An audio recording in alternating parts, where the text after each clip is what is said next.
Friends, ఇప్పుడే అందిన తాజా వార్త. టీఆర్ఎస్ పార్టీ కాంగ్రెస్ లో విలీనం, తీవ్ర షాక్ లో కేసీఆర్. ఈరోజు ఈ వీడియోలో దీనికి సంబంధించిన పూర్తి సమగ్రమైన సమాచారం గురించి తెలుసుకుందాం.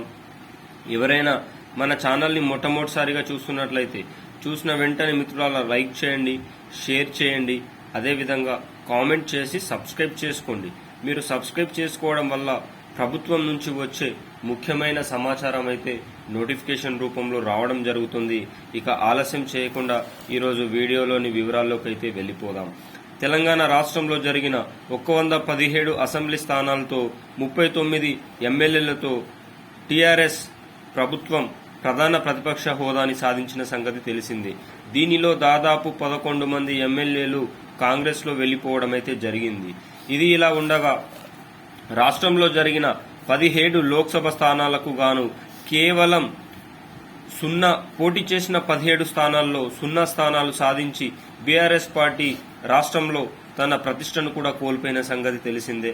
ఇలాంటి తరుణంలో శాసన మండలిలో బీఆర్ఎస్ పార్టీకి ఎదురు దెబ్బ తగిలే అవకాశం అయితే కనిపిస్తా ఉంది.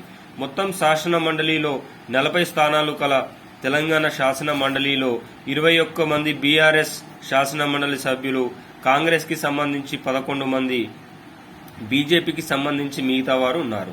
అయితే దీనిలో నుంచి దాదాపు ఇంకొక 11 మంది గినక కాంగ్రెస్ లోకి చేరిపోతే ఈ శాసన మండలిలో కాంగ్రెస్ మాత్రమే ఉండే అవకాశం ఉంటుంది.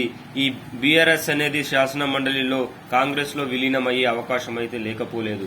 నిన్ననే 6 శాసన మండలి సభ్యులు కాంగ్రెస్ లో వలస వెళ్లడం అయితే జరిగింది. జీవన్ రెడ్డి మొట్టమొదటిసారిగా ఒక్క కాంగ్రెస్ ఎమ్మెల్సీ సభ్యుడు ఉండగా ఇప్పుడు దీని బలం 12కు చేరడం అయితే విచిత్రంగా, వినూత్నంగా ఉందని చెప్పుకోవచ్చు.